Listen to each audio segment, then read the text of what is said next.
Bienvenue dans la page invitée de la rédaction. Il est encore des secteurs d'activité fortement dominés par les hommes où les femmes essaient tant bien que mal de se frayer un chemin et même de s'imposer. C'est le cas du transport en général. Comment les femmes arrivent à tisser leur toile dans ce secteur? Une question autour de laquelle notre invitée du jour partagera son expérience et sa vision. Elle est présidente, directrice générale d'une compagnie de transport de personnel d'entreprise privée en Côte d'Ivoire. Merci Madame Cissé, Aïssatou Cissé d'être avec nous. Merci. Alors, vous êtes directrice, présidente, directrice générale d'une entreprise Pendis Côte d'Ivoire, société de transport du personnel d'entreprise privée. Comment cette histoire a commencé? Alors, il faut comprendre que l'histoire a commencé déjà en 1989. Après la naissance de ma fille, j'ai décidé de me mettre plus tard, quand je serai employeur et que je serai à la retraite, à mon propre compte. Et c'est de là qu'est partie l'idée pour moi de créer mon entreprise, qui s'appelait à l'époque Pendis Entreprise. Et je me suis forgée auprès de mon époux, qui était déjà transporteur. Lui était dans le transport terrestre, moi j'étais dans le transport aérien en tant qu'employé. Alors concomitamment, on échangeait sur nos activités. Et c'est comme ça que je me suis intéressée à son entreprise, à savoir comment je pouvais l'aider à améliorer ses prestations de service. Malheureusement, en 2007, mon époux décède. Et je me vois dans l'obligation de poursuivre quand même l'activité que nous avons conçue ensemble. Et donc Pendis Entreprise, disons Pendis Transport, a réellement pris forme en 2007, après le décès de mon époux. Alors, mais dans ce vaste secteur qu'est le transport en général, pourquoi avoir décidé de vous spécialiser dans le transport de personnel d'entreprise privée? Mais parce que le besoin était présent. Nous avons, et déjà, le fait que j'ai été déjà employée, il m'était déjà difficile de pouvoir me rendre à mon lieu de travail dans l'heure. Alors, on s'est dit, mais voilà, on a un besoin, pourquoi pas mettre à la disposition du personnel un transport adéquat, sécurisé, qui va adjoindre la ponctualité, la sécurité et le confort. Et c'est de là qu'est parti pour nous de mettre en place cette niche qui est le transport du personnel des entreprises.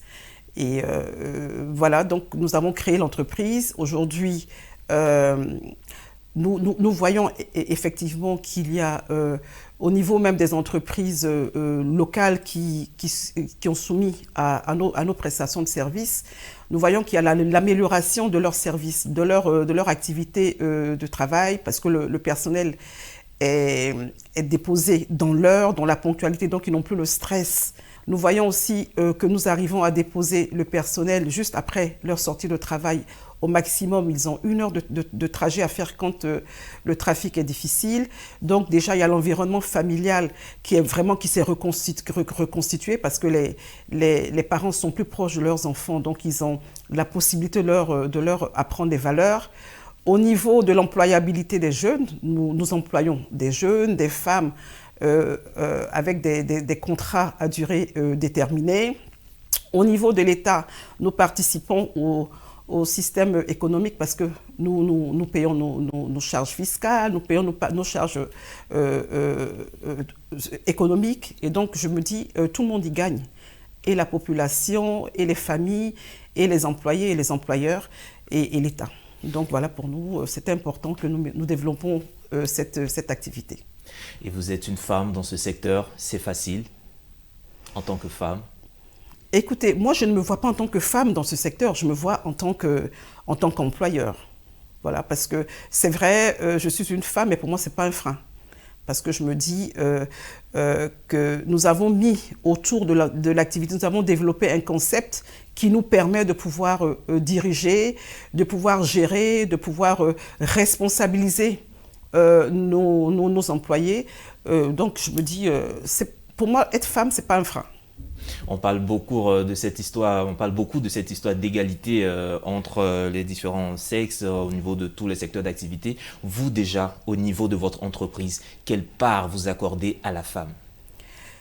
Écoutez, j'accorde une grande part, parce que pour moi, je me dis, en tant que femme, c'est vrai que je suis dans un milieu en griffe qui est un milieu, on dit macho, parce que ça demande beaucoup d'investissement physiques, financiers.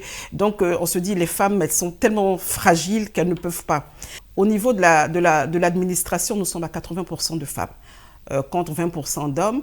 Et au niveau du service technique, c'est-à-dire les conducteurs et l'entretien mécanique, la gestion du parc automobile, nous sommes à 20% de femmes contre 80% d'hommes. Donc, vous voyez que la parité est quand même visible. Pendis, leader en matière de transport de personnel privé en Côte d'Ivoire, est-ce que vous ambitionnez d'aller vers l'extérieur, dans la sous-région, à vous étendre, à diversifier aussi votre offre au-delà du transport de personnel? Est-ce que vous pensez au transport de marchandises ou bien même des simples voyagers à travers les autres pays? Absolument. C'est surtout montrer à l'Afrique qu'en Côte d'Ivoire, nous avons des femmes modèles. Des femmes qui s'impliquent dans leurs activités, qui réussissent, parce qu'elles ont mis l'accent sur le capital humain. Pour nous, nous avons mis beaucoup l'accent sur le capital humain qui fait que Pendis aujourd'hui est une référence. Et nous pensons justement exporter notre expérience au niveau de la coopération Sud-Sud. C'est important pour nous de pouvoir permettre aussi au niveau de la sous-région aux populations, aux employés de pouvoir se déplacer, d'aller dans leur lieu de travail dignement et de pouvoir regagner leur lieu d'habitation afin de pouvoir impliquer des valeurs à leurs enfants. Parce que pour nous, l'environnement familial est très important, le rapprochement familial est très important et aujourd'hui, on a beaucoup plus besoin de retransmettre des valeurs à nos enfants. Donc, avec cette innovation, cette implication de transport dans l'aspect même sociétal des entreprises, je pense que nous, on peut le faire. On est vraiment disponible à justement exporter cette expérience au niveau de la sous-région, partager avec nos consoeurs de la sous-région pour leur dire que oui, c'est une niche qui est importante, qu'on peut développer. On l'a réussi en Côte d'Ivoire. On l'a réussi absolument en Côte d'Ivoire par le leadership de notre président de la République et de son gouvernement. Donc, on peut aussi réussir à transmettre cette expérience au niveau de la sous-région, d'où développer la coopération Sud-Sud qui est très importante pour nous.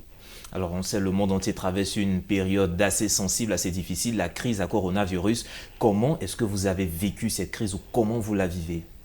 Écoutez, c'est une crise qui nous est tombée dessus et elle est mondiale. Donc, nous avons dû nous adapter. Nous avons dû nous adapter par les moyens mis en place, la distanciation, l'implication même du personnel aussi dans la gestion de cette crise.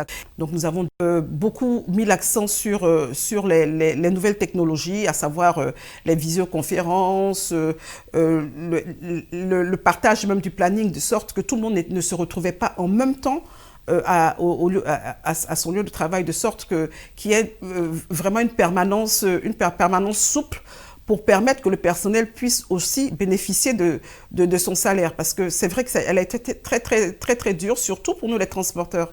Et vous savez, la particularité de Pendis, c'est que nous faisons le transport du personnel des entreprises. Nous travaillons beaucoup dans la zone aéroportuaire. Et du fait que les avions n'avaient vraiment plus l'autorisation d'atterrir de façon continuelle sur le territoire, automatiquement, ça plombait notre activité. Mais on n'a pas baissé les bras, on a essayé de gérer ensemble avec le personnel pour pouvoir trouver une solution afin que tout le monde puisse être satisfait. Et par la grâce de Dieu, on y a réussi.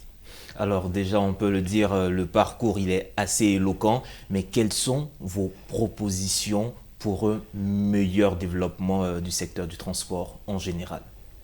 Déjà, la première proposition, c'est de moderniser le secteur. Nous avons vraiment besoin qu'ensemble, on fasse une grande plateforme où on va impliquer les acteurs. Quand je dis les acteurs, ce n'est pas les syndicats. C'est vraiment les personnes qui sont à plein dans l'activité. Vous voyez, par exemple, moi, je suis gérante associée de mon entreprise. En même temps, c'est-à-dire en même temps que je suis actionnaire, je suis gérante. Donc, je suis impliquée et dans la stratégie et dans l'opérationnel. Et donc, c'est nous qui avons notre vision. Donc, il est important qu'on implique ces acteurs-là dans la nouvelle façon de repenser le transport en Afrique. Alors, je vois un transport vraiment modernisé où l'accent sera mis sur le capital humain. C'est important de reformer, de former, de transmettre, mais de former, comme je veux dire, de la base jusqu'au sommet. Voilà, donc pour moi, je rêve d'un transport, vraiment fluide, parce que c'est un secteur pourvoyeur d'emplois, où beaucoup de femmes auront leur part, ont leur part à prendre. Parce que vous voyez, par exemple, en Côte d'Ivoire, on a l'impression de ne pas trop faire attention au transport du personnel. Mais c'est une activité qui regorge beaucoup de potentiel.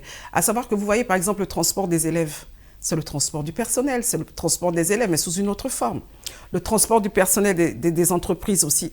Donc, vous voyez, tout ce vivier mis ensemble, automatiquement, ça y va pour de la compétitivité des activités des entreprises, parce que ça permet aux entreprises de se développer davantage.